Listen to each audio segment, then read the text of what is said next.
नमस्कार दोस्तों, आप देख रहे हैं ग्लोबल खबर हिंदी और आज का न्यूज पैक है बेहद धमाकेदार। पूरे दिन भर की 50 सबसे बड़ी और जरूरी खबरें एक ही वीडियो में। शुरू करने से पहले कमेंट में बताइए आप ये वीडियो किस जगह से देख रहे हैं, और हां, लाइक और सब्सक्राइब कर दीजिए क्योंकि आगे की खबरें एक से बढ़कर एक हैं। प्रधानमंत्री नरेंद्र मोदी कल गुजरात के सोमनाथ पहुंचेंगे, जहां वे सोमनाथ स्वाभिमान पर्व में शामिल होंगे। इस दौरान वे मंदिर में पूजा अर्चना करेंगे और स्थानीय विकास परियोजनाओं का उद्घाटन करेंगे। प्रधानमंत्री कार्यालय ने बताया कि यह दौरा सांस्कृतिक महत्व का है और स्थानीय समुदाय को मजबूत करने का प्रयास है। मोदी 11 जनवरी को राजकोट भी जाएंगे, जहां वे विभिन्न कार्यक्रमों में हिस्सा लेंगे।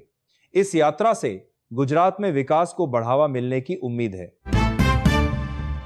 केंद्र सरकार ने प्रधानमंत्री किसान सम्मान निधि योजना के तहत किसानों को नई किस्त जारी की है। इस योजना से लाखों किसानों को 3,000 रुपए की सहायता मिलेगी। कृषि मंत्रालय ने कहा कि यह राशि सीधे बैंक खातों में ट्रांसफर की गई है। योजना का उद्देश्य छोटे किसानों की आर्थिक मदद करना है। अब तक करोड़ों लाभार्थी इससे जुड़े हैं। सरकार ने आधार लिंकिंग को अनिवार्य बनाया है ताकि पारदर्शिता बनी रहे। उत्तर प्रदेश में कड़ाके की ठंड के कारण नोएडा में 8वीं कक्षा तक के स्कूल 10 जनवरी तक बंद रहेंगे। शिक्षा विभाग ने ठंडी हवाओं और कम तापमान को देखते हुए यह फैसला लिया है। छात्रों की सुरक्षा को प्राथमिकता दी गई है। कई जिलों में सुबह की कक्षाएं स्थगित हैं। अभिभावकों को ऑनलाइन कक्षाओं की सलाह दी गई है। मौसम विभाग ने ठंड बढ़ने की चेतावनी जारी की है। बिहार में 4 अदालतों को बम धमकी मिली है, जिसके बाद सुरक्षा बढ़ा दी गई है। ईमेल में RDX बम होने का दावा किया गया। पुलिस ने जांच शुरू की है और तमिलनाडु से संबंध होने की आशंका जताई है। अधिकारियों ने कहा कि यह धमकी बिहारी मजदूरों को रोकने से जुड़ी हो सकती है। कोई विस्फोटक नहीं मिला है। जांच एजेंसियां सतर्क हैं और जनता से शांत रहने की अपील की गई है। राजनीतिक हलकों में चर्चा है कि भारत अमेरिका व्यापार समझौता रुक गया क्योंकि प्रधानमंत्री मोदी ने ट्रंप को फोन नहीं किया। अमेरिकी वाणिज्य सचिव ने यह दावा किया है। भारत सरकार ने इसे गलत बताया है। दोनों देशों के बीच ऊर्जा और रक्षा संबंध मजबूत हैं। ट्रंप ने रूसी तेल पर 500% टैरिफ का बिल साइन किया है। यह घटना द्विपक्षीय संबंधों पर असर डाल सकती है। दिल्ली में कल मौसम साफ रहेगा और न्यूनतम तापमान 43 डिग्री फ़ारेनहाइट होगा, जबकि अधिकतम 65 डिग्री तक पहुंच सकता है। मौसम विभाग ने ठंडी हवाओं की चेतावनी दी है। कोई वर्षा नहीं होगी और दृश्यता अच्छी रहेगी। लोगों को गर्म कपड़े पहनने की सलाह दी गई है। उत्तर भारत में ठंड का प्रकोप जारी है। स्वास्थ्य विशेषज्ञों ने बुजुर्गों और बच्चों को सावधानी बरतने को कहा है। संयुक्त राष्ट्र ने भारत की आर्थिक वृद्धि दर का अनुमान बढ़ाकर 7.4% कर दिया है। रिपोर्ट में कहा गया है कि उपभोग और सार्वजनिक निवेश से अर्थव्यवस्था मजबूत होगी। अमेरिकी टैरिफ का असर सीमित रहेगा। पिछले साल की तुलना में सुधार हुआ है। सरकार की नीतियां प्रभावी साबित हो रही हैं। विशेषज्ञों ने कहा कि रोजगार सृजन पर ध्यान देने की जरूरत है। शिक्षा क्षेत्र में ठंड के कारण दिल्ली, उत्तर प्रदेश और बिहार में स्कूल बंद हैं। कई राज्यों में 8वीं तक की कक्षाएं स्थगित की गई हैं। शिक्षा विभाग ने ऑनलाइन लर्निंग को बढ़ावा दिया है। छात्रों के स्वास्थ्य को प्राथमिकता दी जा रही है। मौसम सुधार होने पर स्कूल खुलेंगे। अभिभावकों से सहयोग मांगा गया है। यह फैसला बच्चों की सुरक्षा के लिए लिया गया है। रोजगार समाचार में RBI ने 93 पदों के लिए भर्ती अधिसूचना जारी की है। विश्लेषक और अन्य पदों के लिए आवेदन आमंत्रित हैं। इच्छुक उम्मीदवार RBI की वेबसाइट पर आवेदन कर सकते हैं। योग्यता स्नातकोत्तर डिग्री है। चयन परीक्षा और साक्षात्कार से होगा। यह अवसर युवाओं के लिए महत्वपूर्ण है। आवेदन की अंतिम तिथि जल्द घोषित होगी। अंतरराष्ट्रीय समाचार में ट्रंप ने कहा कि ताइवान पर चीन का फैसला शी जिनपिंग पर निर्भर है। वेनेजुएला की घटना से कोई मिसाल नहीं बनेगी। अमेरिका ने वेनेजुएला पर नए हमले रद्द किए हैं। वैश्विक तनाव बढ़ रहा है। रूस ने यूक्रेन पर मिसाइल हमले किए हैं। फिलीपींस में लैंडफिल धंसने से एक की मौत हुई है। ये घटनाएं वैश्विक सुरक्षा को प्रभावित कर रही हैं। प्रधानमंत्री नरेंद्र मोदी ने आज दिल्ली में AI स्टार्टअप्स के साथ बैठक की, जहां उन्होंने तकनीकी नवाचारों पर चर्चा की। बैठक में युवा उद्यमियों ने अपने अनुभव साझा किए। मोदी ने कहा कि भारत AI में वैश्विक नेता बनेगा। सरकार ने स्टार्टअप्स के लिए नई फंडिंग योजना की घोषणा की। यह कदम डिजिटल इंडिया को मजबूत करेगा। विशेषज्ञों ने इसे महत्वपूर्ण बताया है। बैठक से तकनीकी क्षेत्र में उत्साह बढ़ा है। प्रवर्तन निदेशालय ने आई पैक कार्यालयों पर छापेमारी की, जिसके खिलाफ ममता बनर्जी ने कोलकाता में विरोध प्रदर्शन किया। टीएमसी सांसदों को हिरासत में लिया गया। ईडी ने दावा किया कि दस्तावेज जब्त किए गए। ममता ने इसे राजनीतिक साजिश बताया। कोर्ट में याचिका दायर की गई है। जांच जारी है और राजनीतिक हलकों में हलचल मची है। विपक्ष ने केंद्र सरकार पर आरोप लगाए हैं। लैंड फॉर जॉब घोटाले में दिल्ली अदालत ने लालू प्रसाद यादव और परिवार के खिलाफ आरोप तय किए। सीबीआई ने सबूत पेश किए। लालू ने इसे राजनीतिक प्रतिशोध कहा। मामले में राबड़ी देवी और अन्य शामिल हैं। सुनवाई जल्द शुरू होगी। बिहार राजनीति में यह बड़ा मुद्दा बन गया है। विशेषज्ञों ने कहा कि यह रेलवे नौकरियों से जुड़ा है। अंकिता भंडारी हत्याकांड में उत्तराखंड मुख्यमंत्री पुष्कर सिंह धामी ने सीबीआई जांच की घोषणा की। परिवार की मांग पर यह फैसला लिया गया। पुलिस ने पहले जांच की थी, लेकिन संतोषजनक नहीं थी। सीबीआई टीम जल्द काम शुरू करेगी। यह मामला रिसोर्ट मालिक से जुड़ा है। जनता में न्याय की उम्मीद जगी है। जांच से सच्चाई सामने आएगी। रक्षा अनुसंधान एवं विकास प्रयोगशाला ने हाइपरसोनिक मिसाइल का सफल परीक्षण किया। हैदराबाद स्थित प्रयोगशाला ने 12 मिनट से अधिक का ग्राउंड टेस्ट पूरा किया। रक्षा मंत्रालय ने इसे मील का पत्थर बताया। यह उपलब्धि भारत की मिसाइल तकनीक को मजबूत करेगी। वैज्ञानिकों की टीम को बधाई दी गई है। आगे के परीक्षणों की योजना है। इस सफलता से रक्षा क्षेत्र में नई ऊंचाइयां छुएंगे। दिल्ली में ठंड का कहर जारी है और न्यूनतम तापमान 5 डिग्री सेल्सियस तक गिर सकता है। मौसम विभाग ने कोहरे और शीतलहर की चेतावनी जारी की है। उड़ानें और रेलगाड़ियां प्रभावित हो रही हैं। लोगों को गर्म कपड़े पहनने और बाहर कम निकलने की सलाह दी गई है। स्वास्थ्य विशेषज्ञों ने ठंड से बचाव के उपाय बताए हैं। उत्तर भारत में ठंड बढ़ने की संभावना है।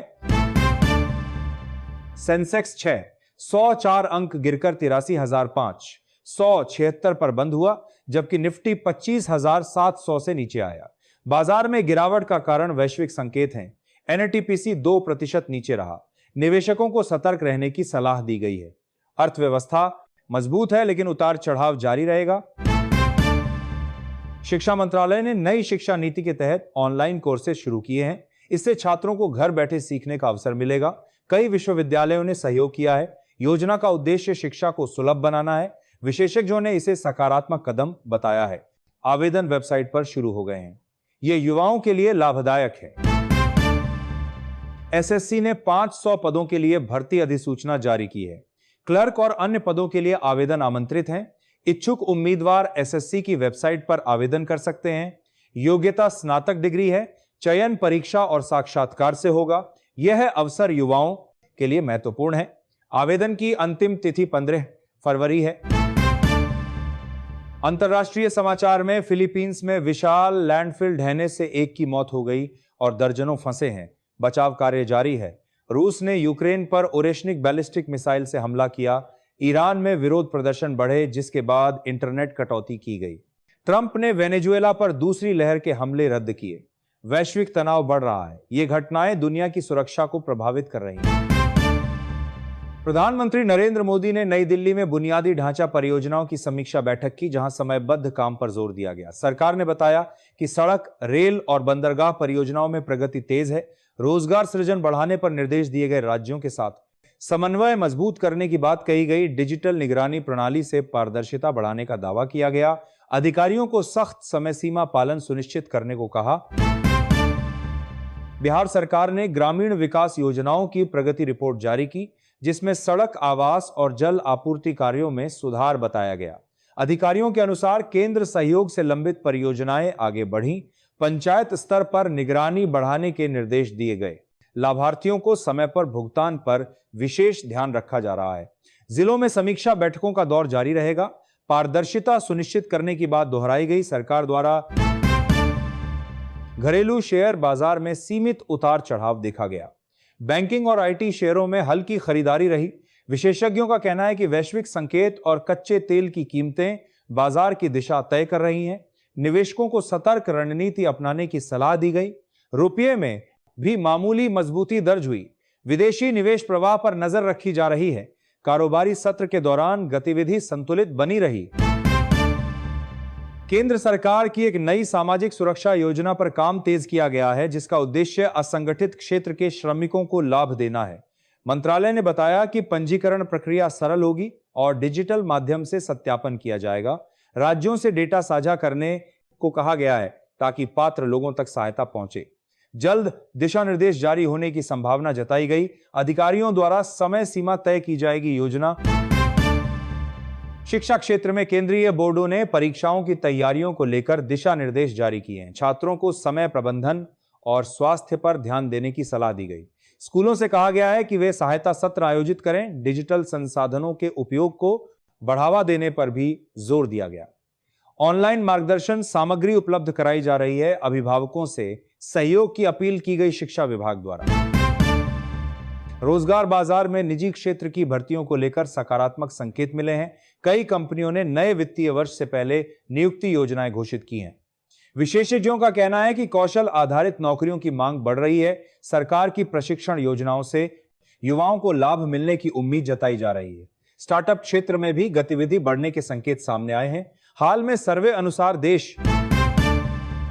देश के कई शहरों में साइबर अपराध के मामलों पर पुलिस ने कार्रवाई तेज की है।